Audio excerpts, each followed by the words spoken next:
As of late, we've been seeing a lot of headlines surrounding Unity, as well as its CEO, John Riccitiello, formerly an EA CEO, who has faced backlash from developers because of the way he's been handling Unity as a company, the way he's been handling the Unity engine, and because of the way he's been speaking about developers who make games out of passion and not solely to monetize. John Riccitiello was appointed as CEO of Unity Technologies back in 2014, and in recent years his leadership has gotten especially bad, with the company having laid off hundreds of staffers back in June of 2022 after Riccitiello had made multi-million, multi-billion-dollar purchases of other companies, which showed he could afford to keep these employees around, but of course, as a corporate, he deems human beings to be expendable tools. And making matters worse is that John Riccitiello had promised employees 2 weeks ago that he wouldn't be laying anyone off, a deceitful snake with no consideration for human livelihood. And then adding insult to injury was them acquiring ironSource not long after, this company that specializes in malware delivery system. Their software is so pervasive that Windows by Microsoft blacklisted it. VirusTotal has entries for it. And then it gets even worse when you look at the reasoning behind why CEO John Riccitiello acquired ironSource, because they had merged with Supersonic and Tapjoy, companies that specialize on mobile advertising and monetization, in-game ads and whatnot. It's all about monetization. If you look at the blog post surrounding the ironSource acquisition, you can see right here how many times the word monetization comes up. Create, publish, run, monetize, and grow. In the app economy, the creator economy, Unity Ads, our monetization solution for mobile games, monetize their entire player base. What if creators had an engine for live games, monetization efforts, monetize and grow? And this was not long before John Riccitiello talked to news outlet PocketGamer.biz and straight up said that developers who don't focus on microtransactions or who shun monetization are some of the biggest fucking idiots, pissing off the entire development community. In fact, here's a tweet from a developer that went viral when he retweeted this news that Unity CEO John Riccitiello said that if you're not thinking about monetization during your creative process, you're an idiot. He responded with, "I made Apple's iPhone Game of the Year in 2018, Donut County, using Unity, but according to their CEO, I'm a big fucking idiot for not making Whole.io, the F2P or free-to-play game that ripped it off." And this is just the tip of the iceberg when it comes to the amount of backlash that Unity and John Riccitiello has been receiving from developers who are very much considering leaving Unity forever in favor of engines like Unreal, or any other engine whose leader doesn't show the amount of contempt that John Riccitiello shows for games that aren't strictly made to be monetization machines disguised as games. The backlash got bad enough that John Riccitiello did put out an apology right here, tweeted on the morning of July 16th, 2022. He tweeted, "To our friends in the Unity community, I owe you this." And here we have the apology itself, which I'll read to you. For the record, I think this apology is insincere. I don't think John Riccitiello is actually sorry. And if he is sorry, he's sorry about the fact that he got backlash from the thing that he believes in, which is that devs who don't focus on monetization are idiots, rather than the fact that he actually said those words, because he very much meant them. So here's how the apology reads. I want to talk about both what I said in the interview and my follow-up tweet. I'm going to start with an apology. My word choice was crude. I am sorry. I'm listening, and I will do better. Ah, yes, the typical boilerplate. We are listening to your feedback, which has become something of a joke given how often those who have wronged customers, when they say we're listening, don't actually show that they're listening. What I can do, perhaps, is provide more on what I was thinking when I did the interview, what I would have said if I had taken greater care. First, I have great respect for game developers. No, you don't. If you're pivoting your entire company and this engine, Unity, that so many indie developers especially have valued to be more monetization driven, and calling out anyone who doesn't monetize their games to hell and back, you clearly don't respect the craft of game development. You only respect what success means to strictly a businessman who all he sees are the numbers, the amount of money in a bank account, rather than the pride that one takes in putting incredible art out there that has a positive impact, that leaves a mark in the world. The work they do is amazing. The creativity can be incredible, whether on a AAA console, mobile, or indie game designed to be played by millions, or a creative project, a game made just for the sheer joy of it. Second, One thing I have seen is that most game devs work incredibly hard and want people to play their game, to enjoy it, and when appropriate for players to engage deeply. For the game devs I've worked most closely with, there is often anxiety about whether players will love the game and appreciate all the work and love that went into making it. Third, sometimes all a game developer wants is to have a handful of friends enjoy the game. Art for art's sake and art for friends.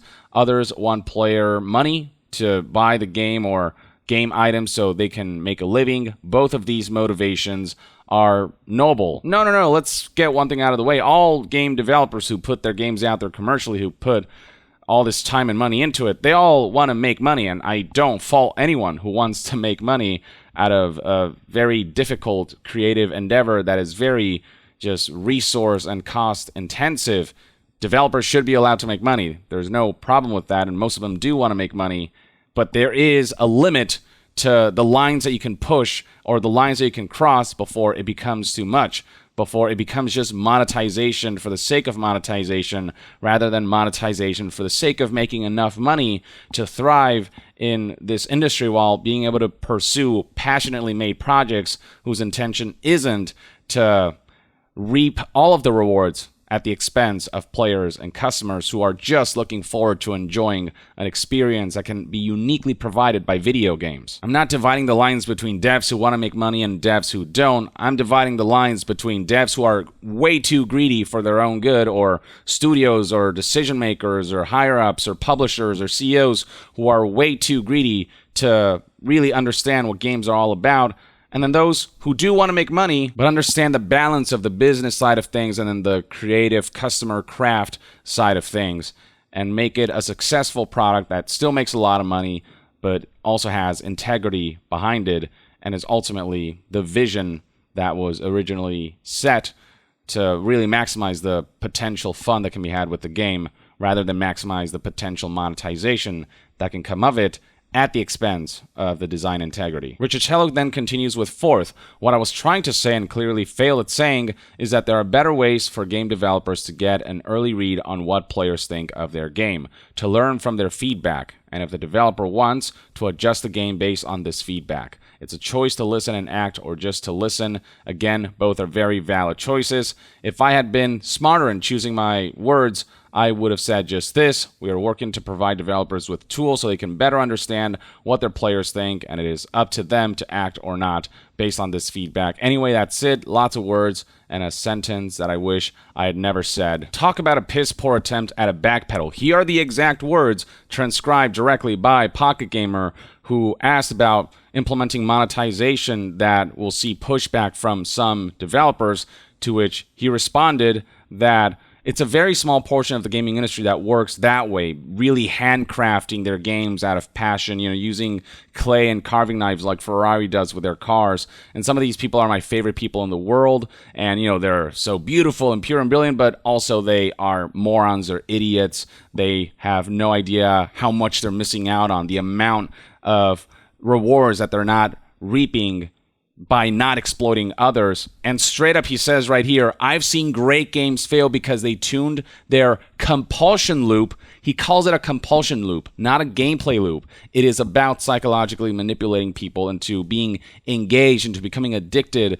to the monetization schemes, the gambling, whatever it is that they've built in to keep them spending ad infinitum for as long as possible through compulsion that comes from frustration of the way the gameplay was designed if you don't pay, and how it just limits you so much unless you pay additional cash. He says great games fail because they tuned their compulsion loop to 2 minutes when it should have been an hour. Instead of artificially extending the grind so that those who don't pay up will be stuck with insufferable grind, forcing them to pay to have fun with this game, those who decide to make their game just the right length and not feed into that drawn-out compulsion loop, those games are failures. Because he's seen a couple of them fail when there's so many games that have been made to be just the right length.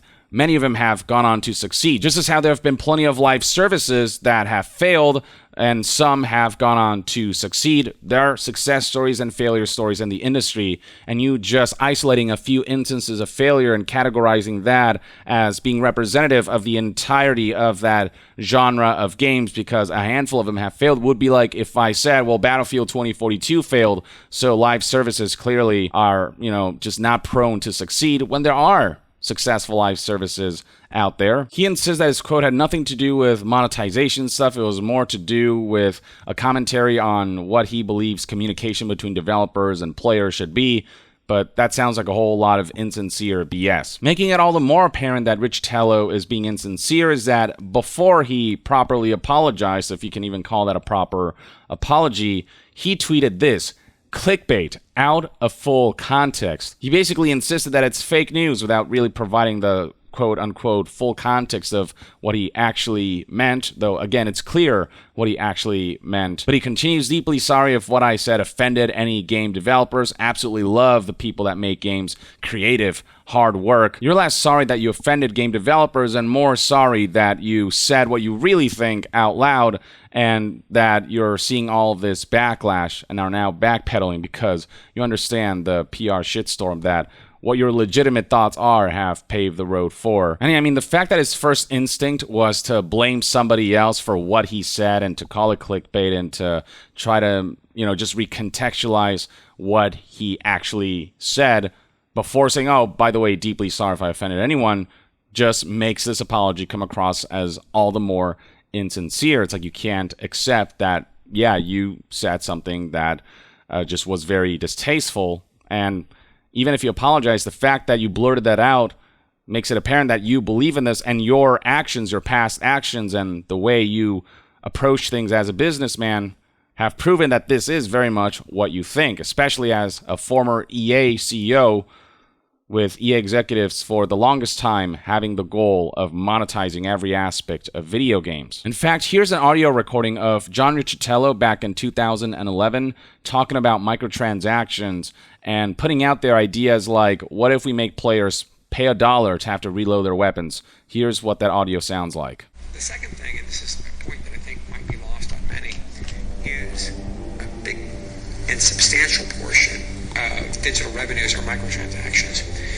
When you are 6 hours into playing Battlefield and you run out of ammo in your clip and we ask you for $1 to reload, you're really not very price sensitive at that point in time.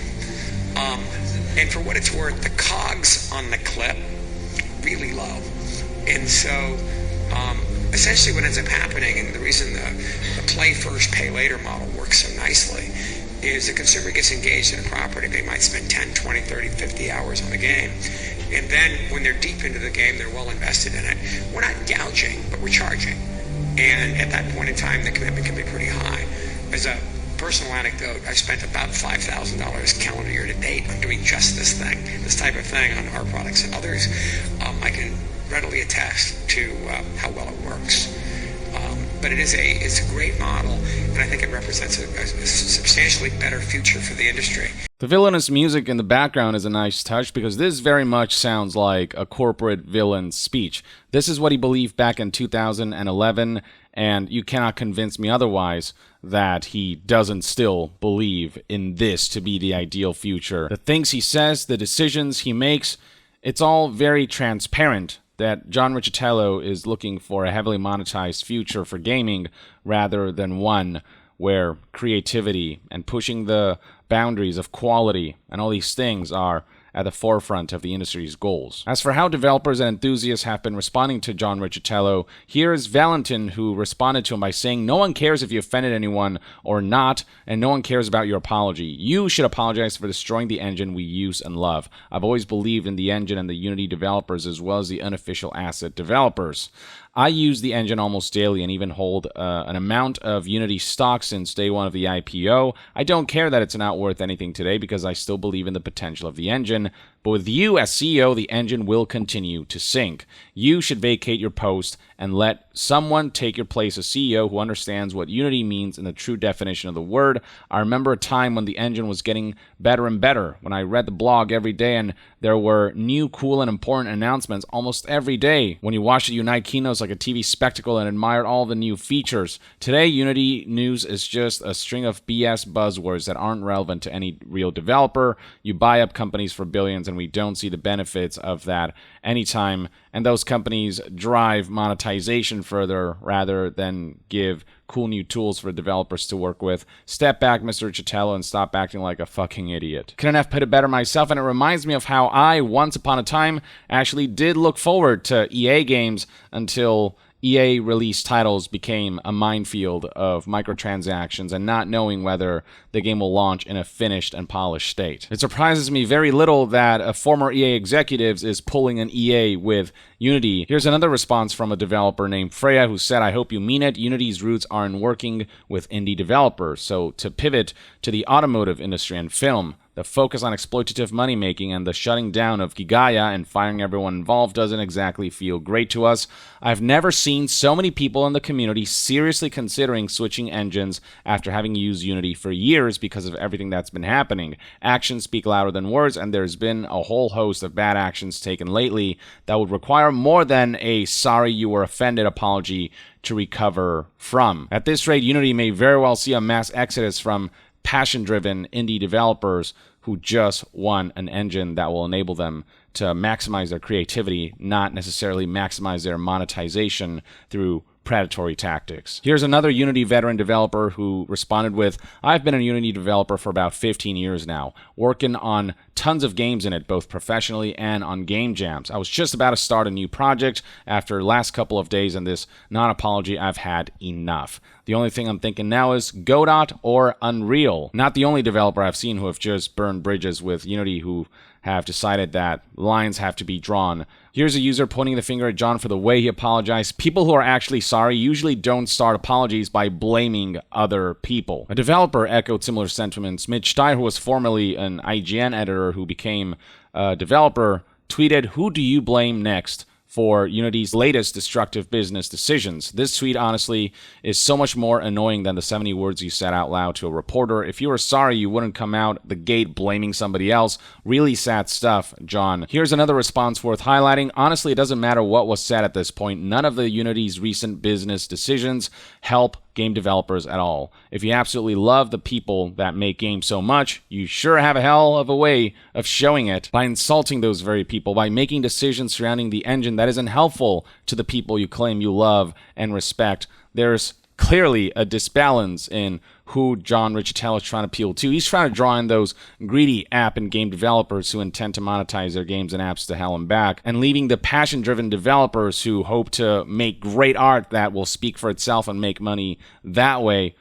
They are being left behind. Plenty of folks also brought up Gigaya, which I previously mentioned by reading one of the tweets that somebody put out. Gigaya, for those who don't know, is a Unity project that is an in-development playable sample game that they were creating to inspire creativity and level up your Unity skills. It's a sample game that was meant to be educational, and this is a project that many thought to be really cool, but John Riccitello and the decision makers at Unity recently shut down this project and fired and laid off all of the developers surrounding Gigaya, which really did not sit well with a ton of people, which is why we're seeing people like Holden Link pointing out how Unity started an internal game project to better understand the expensive, time-consuming challenges that developers face while shipping full games with their engine, with the Unity engine, then canned after realizing that shipping a full game with the Unity engine, their engine, was going to be time-consuming and expensive. No shade to Gigaya team. I'm sure they're just as unhappy with this as we are. There are a ton of ridiculously talented people at Unity who genuinely give a shit, and they deserve so much better than the leadership they have right now. It's such a mess. And somebody else sort of piggybacked off of this, Hunter Bond, by tweeting, "How about you have the team finish the game you were developing internally to show you're genuinely willing to put resources behind making your engine better for developers? If your internal team thinks it's too hard and costly to finish a game in Unity, how do you think we feel? When you have struggled to upkeep the engine so much that even you're struggling, how do you expect those who are not the people who are programming Unity and who are outsiders, who are, borrowing Unity and trying their best to make games off of them, how do you think they feel? How much do you think they're struggling if you're struggling to this degree? Everything about the way Unity has been handled in the past couple of months and years has felt wrong, especially since John Riccitiello took over, and his apology ultimately doesn't say he's going to course correct anything. He's just doing damage control right now. That's what this is all about. It's not actually about looking introspectively and realizing the error of his ways, the error of his leadership, and steering the ship back to the right course instead of into an iceberg. It's just him saying what needs to be said now so that he can just sort of wait it out, and once the feedback, the backlash, and the criticisms die down, he can continue to push the goalpost of maximizing monetization rather than the goalpost of maximizing creativity and the ability to make games, and for indie developers and developers of any variety really to realize their dream vision. With John Riccitiello at the helm, things are really just not looking good for Unity's future, and I don't blame developers who maybe see the writing on the wall and are deciding to jump ship before it sinks. But I suppose only time will tell how all of this will play out. In the meantime, this is one man's take. Let me know in the comments below what your thoughts and opinions are on the way John Riccitiello apologized, the way he responded to the backlash surrounding his comments. Do you perceive what he said as sincere or not? And what do you think about the way other developers and enthusiasts have responded to John Riccitiello's attempt to backtrack and to do damage control after his recent decisions and words? Share your thoughts below, and to be further updated on all things gaming news, reviews, and discussions, stay tuned right here on Young Yeah. I'll see you guys next time. Young out.